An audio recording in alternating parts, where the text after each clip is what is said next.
Hey everybody, I'm back and we are talking about internet access as a legal right today.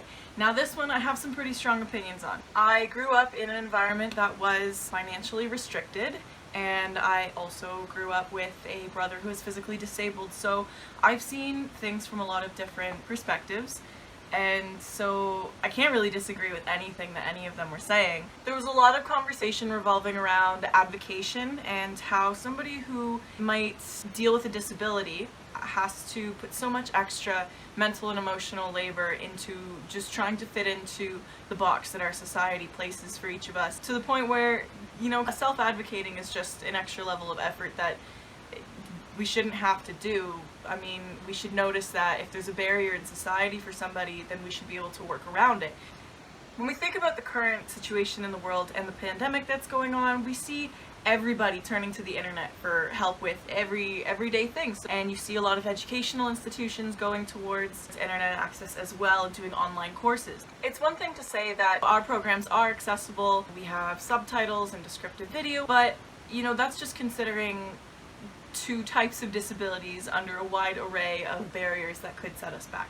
Now, when we start considering those who are dealing with a disability that has them on supplemental income, so maybe they're on disability assistance, maybe they can't work, maybe they don't have the physical capabilities of having a job. I know most jobs that I've applied for, I've worked a lot of minimum wage service jobs. One of the requirements is that you must be able to carry over 50 pounds. So when you think about that, and you think about people who have mobility issues or people with even chronic pain issues, you're not taking that into consideration, and you're thinking, well, what jobs are there left for them? And I've seen those conversations, and a lot of what does become suggested is online jobs. So that is where internet access becomes incredibly essential. And when it comes to supplemental income and government services like that, internet is not considered essential.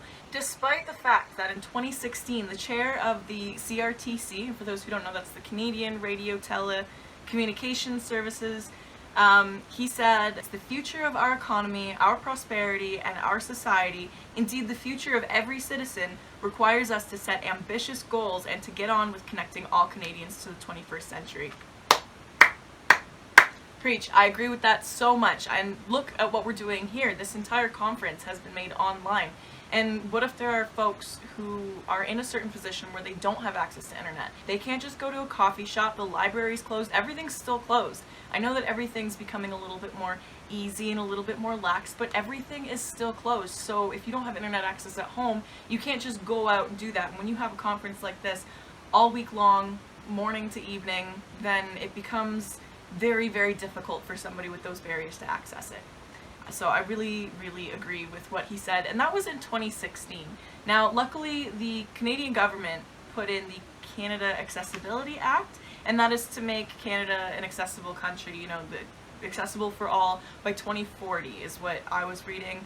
And I really hope that they can do something about that, because it's true, we rely on internet for everyday things, and especially in this pandemic. I know that I've had to rely on the internet for things that I otherwise could not have accessed. Now, when you consider things such as supplemental income, they do not allow for costs such as, a phone or internet. And a phone is an essential service. So a phone is considered by government an essential service. And the only way to obtain one is you actually have to apply for supplemental income. So if you're on assistance or you're on supplemental income, they say this much is how much you have for rent, this much is how much you have for food, this is for excess. You actually have to request extra money for a phone. Even though it is deemed an essential service, you do have to be able to call people. People should be able to contact you if you're in any kind of danger. We rely on phones, we rely on internet right now, and hopefully we can make a change in the future to where people can actually be able to acquire those things without spending money that they probably don't have. Now, in 2016, when he made that statement, the chief of the CRTC estimated that about 2 million Canadians have no access to internet.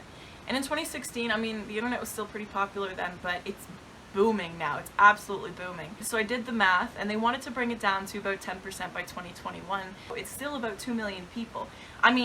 On the bright side, 96% of the population now has access to internet, so that's 4% compared to 18%, which is much better, but the number of people who don't have access hasn't actually changed. In conclusion, when you think about the fact that 23% of all disabled Canadians are living in poverty, that's 1/4 of all people living with disabilities living below the poverty line.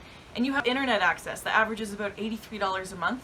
That's like the 4th highest country in the entire world. So we are one of the leading countries with the highest internet rates, and we've got 1/4 of all our disabled population living in poverty.